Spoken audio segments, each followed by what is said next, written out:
Hi baby, c'est Lola Belluti, bienvenue sur ma chaîne YouTube. On se retrouve dans un nouveau podcast filmé parce que ça fait longtemps, parce que j'avais envie de parler. Comme d'habitude, je pense que maintenant vous me connaissez. J'aime beaucoup trop parler. J'ai l'air d'une enfant très très sage comme ça, toute vêtue de blanc, mais ça change un petit peu de d'habitude. Je pense aussi que vous avez remarqué que le fond n'est pas le même si j'ai jamais eu de fond officiel. Bientôt il y en aura un, voilà, donc en attendant je me contente de choisir l'endroit où il y a le plus de lumière dans la maison actuellement parce qu'il ne fait pas très beau. Donc voilà, comme vous vous en doutez, on se retrouve pour un nouveau podcast filmé parce que vous savez que j'aime beaucoup trop parler, alors je vais continuer les vlogs. J'ai plein d'images à monter, de rush que j'ai dans ma caméra. J'ai fait un petit break là des réseaux sociaux pendant quelques temps, le temps de déménager, emménager. J'ai aussi eu une phase d'introspection assez deep, je pense que vous l'avez constaté.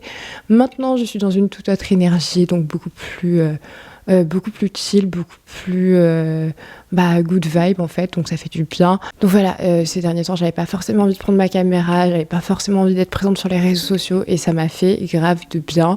Voilà, je me mettais une pression permanente pour bosser alors que finalement tout se passe bien, tout va bien, enfin bref, c'est passé, on est dans une nouvelle énergie, tout va bien. Mais du coup voilà, aujourd'hui j'avais envie de me poser et discuter parce que j'ai un peu de temps et parce que ça fait longtemps, je savais pas trop comment aborder ce sujet, j'ai pas non plus envie d'en faire un truc genre mode un débat de ouf. Récemment j'en ai discuté avec plusieurs personnes et tout ça, donc en fait je me suis dit ok vas-y, faut que j'en parle. J'ai envie d'aborder le truc un peu vraiment mode chill, on n'est pas là pour faire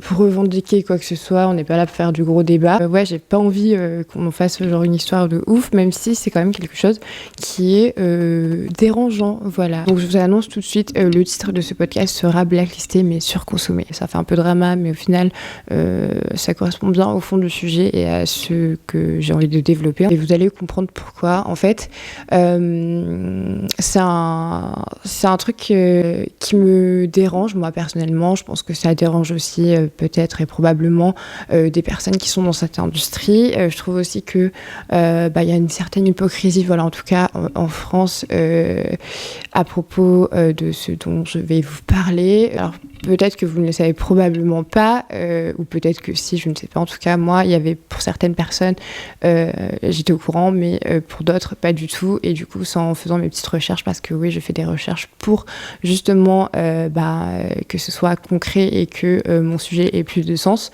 Donc, j'ai fait mes petites recherches et en fait, il y a beaucoup de personnes qui sont très célèbres, dont vous ignorez peut-être le passé, notamment une carrière pornographique, voilà. Donc ce sont des stars qui sont aujourd'hui très célèbres, qui sont très reconnues, qui sont des grands acteurs, donc je vais vous les citer tout à l'heure. Évidemment, je pense que là, je ne vais rien vous apprendre, mais la grande Kim Kardashian, qui clairement a fait décoller sa carrière après avoir, publié ou non, on ne sait toujours pas, on ne saura jamais le fond, mais en tout cas, parce qu'il y a pas mal de flou autour de ça. Est-ce que c'est sa mère qui a fait péter la sextape et tout, bref, on ne sait pas, mais toujours est-il que ça a fait clairement exploser sa carrière. Faut savoir que elle fréquentait aussi Paris Hilton, elle est un peu dans l'ombre de Paris Hilton et en fait après sa sextape, clairement elle était sous les feux des projecteurs et en fait aujourd'hui certes on entend toujours parler de cette fameuse sextape et certains diront que du coup elle n'est pas connue pour quelque chose de particulier, qu'elle n'a pas vraiment de talent, que bref c'est un truc business familial et tout ça. Ok, on s'entend, bref, c'est pas vraiment le sujet, mais tout ça pour dire que voilà, c'est fait partie d'une des grandes personnes influentes aujourd'hui, qui travaille avec des grandes marques, qui, elle a sa propre marque, qui a carrément un empire juste colossal, et c'est pas pour autant qu'une sextape, au contraire, est venue entacher sa carrière. Donc voilà, Kim Kardashian, ça c'est un dossier, c'est pas non plus une star du cinéma, mais en tout cas aujourd'hui c'est une des personnes les plus influentes au monde. Mis à part Kim Kardashian, il y a quand même des grandes célébrités qui ont bossé pour l'industrie pour adultes, voilà, dans l'industrie pornographique. Certains ont essayé d'ailleurs de faire taire et de vraiment mettre ça à la poubelle, mais en tout cas, ça prouve quand même qu'aujourd'hui, ces personnes qui sont très célèbres et que je vais vous nommer juste après, ont eu la possibilité en fait d'un tout autre plan de carrière, chose qu'ici en France, pour une actrice X, c'est pas vraiment envisageable et c'est quand même assez compliqué,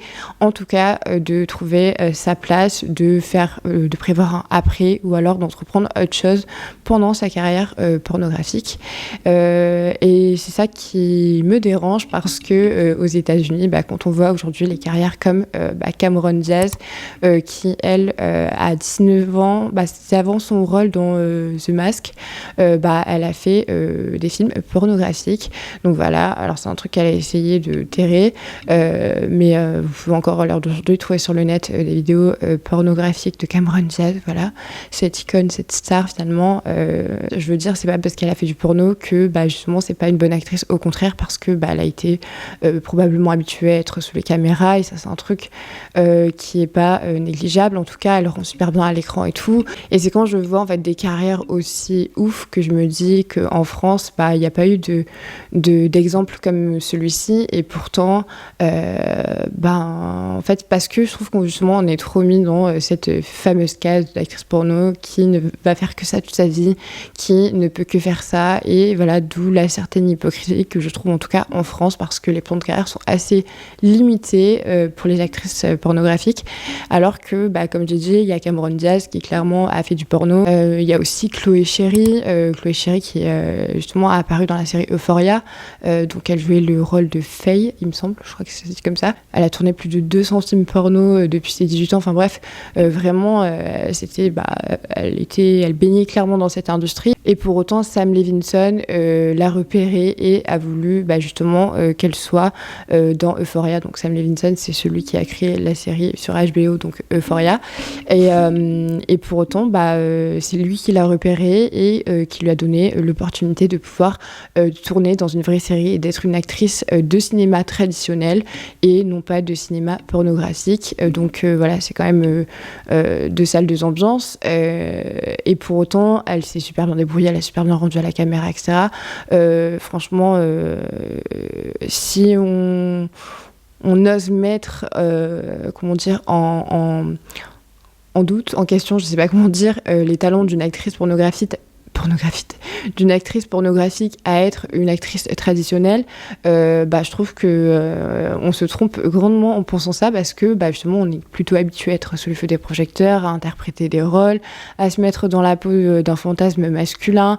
Enfin voilà, c'est sûr que c'est un peu différent, mais aujourd'hui il y a clairement du porno cinématographique où on a beaucoup de textes, où justement on doit l'apprendre, où on doit vraiment se mettre dans la peau du personnage.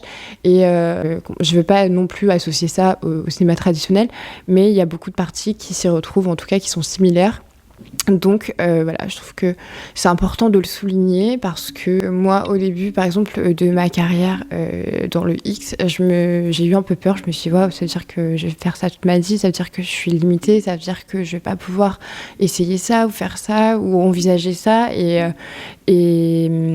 en fait voir qu'aux États-Unis c'est complètement possible, moi je garde espoir qu'en France ça le soit et qu'on est juste en retard en fait, et que petit à petit ce métier soit reconnu, parce qu'il n'est pas vraiment encore totalement reconnu, même si c'est clairement l'industrie qui rapporte probablement le plus, et pourtant le métier n'est toujours pas à 100% reconnu. Et c'est pour ça que je dis blacklister mais surconsommer, parce que en fait on nous surconsomme, et au final on est blacklisté de pas mal de milieux. Enfin, blacklisté, je veux dire qu'on n'a pas forcément accès à certains milieux, comme le milieu de la mode, comme le milieu du cinéma traditionnel. Et en fait moi j'ai trouvé ça ouf que justement ce réalisateur pour la série Euphoria donne la chance et l'opportunité à une actrice pornographique de pouvoir voir d'autres horizons, même si c'est un petit peu choqué, genre quand la nouvelle est sortie, Moi, je me sens avec mes potes et tout, j'étais en mode non et tout, ils ont une actrice porno. Enfin, moi, je trouve ça génial. Mais voilà, c'est vrai que pour certains, en tout cas en France, ça a pu peut-être déranger, je sais pas. Mais je trouve ça bien que de ne pas justement l'enfermer dans une case et lui laisser l'opportunité de pouvoir exprimer ses talents d'actrice dans un autre milieu qui n'est pas la pornographie. On a aussi, par exemple, l'actrice dans Game of Thrones, Sibel Kekili, je sais plus, je sais pas si je prononce bien, ça doit être n'importe quoi. Bref, je vous mettrai le blaze ici. Elle aussi, elle a fait du porno et du porno hardcore. Son blaze c'était Dilara, je crois. Je sais plus, je vous le mettrai. Mais en tout cas, ouais, c'est avant d'être actrice dans Game of Thrones, elle a fait du porno. Et voilà, on le sait pas forcément, mais ça n'enlève pas ses talents d'actrice et le plan de carrière complètement différent qui s'offre à elle et qui est juste génial, je trouve. Il y a aussi ceux qui jouent dans Friends, Matt Leblanc, je crois que c'est ça. Si jamais c'est faux de ma part, je ferai une correction quelque part. Et David Duchovny, je crois que ça dit comme ça, alors excusez-moi pour la prononciation, ont aussi fait du porno, alors c'était du softcore, donc du porno soft. Tous les deux, ils sont apparus dans une série softcore du milieu des années 90, The Red Shoes Diaries, voilà, c'était une série softcore, donc porno soft, et donc plus érotique, mais en tout cas, voilà, ils ont fait quand même une apparition dans cette série, et pour autant, ça reste quand même des super acteurs, et tout le monde adore Friends, voilà, donc encore une fois, ça c'est quelque chose que j'ai appris en faisant mes recherches que je ne savais pas du tout, et je trouve ça juste trop bien en fait, et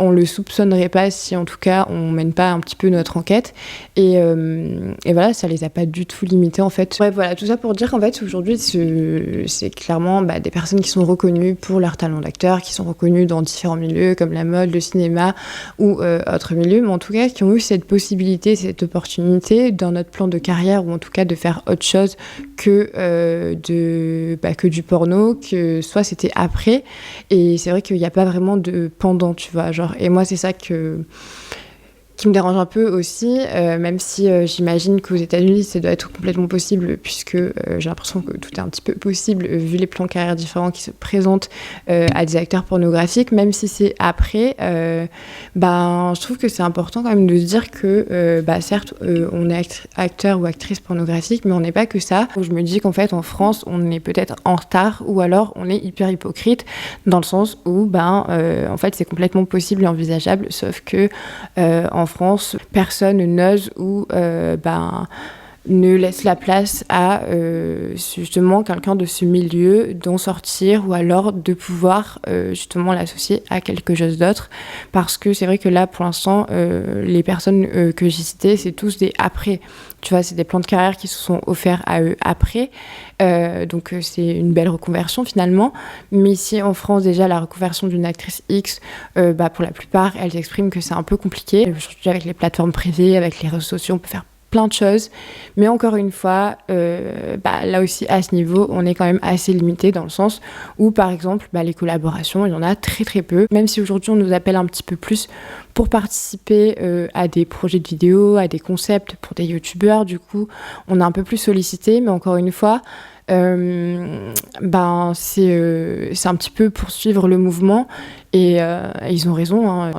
Les créateurs de contenu suivent les tendances et ils ont complètement raison. Je trouve quand même que c'est déjà génial, même si je trouve qu'on a beaucoup de retard, mais voilà, pour moi ça me paraissait important d'en parler, parce que quand on prend les influenceurs, je sais que c'est un mot qui est à bannir en ce moment, mais en tout cas les influenceurs de télé-réalité qui ont eu des collaborations avec des marques et qui ont clairement chié sur les marques et qui ont justement fait perdre toute crédibilité à l'influence aujourd'hui, ces personnes-là, à un moment donné, quelqu'un a estimé qu'elles étaient légitimes plus que n'importe qui, parce qu'elles avaient une grande visibilité, de parler de certains produits et potentiellement de chier dessus, mais en tout cas voilà, elles ont été estimées légitimes plus que personne que de parler de quelque chose. Si on ne mettrait pas une grosse croix sur le milieu pornographique, je suis sûre que en fait des actrices auraient été 1000 fois mieux placées pour parler de certains produits. Je pense aussi à certaines collaborations avec des marques de sextoys, etc., qui sont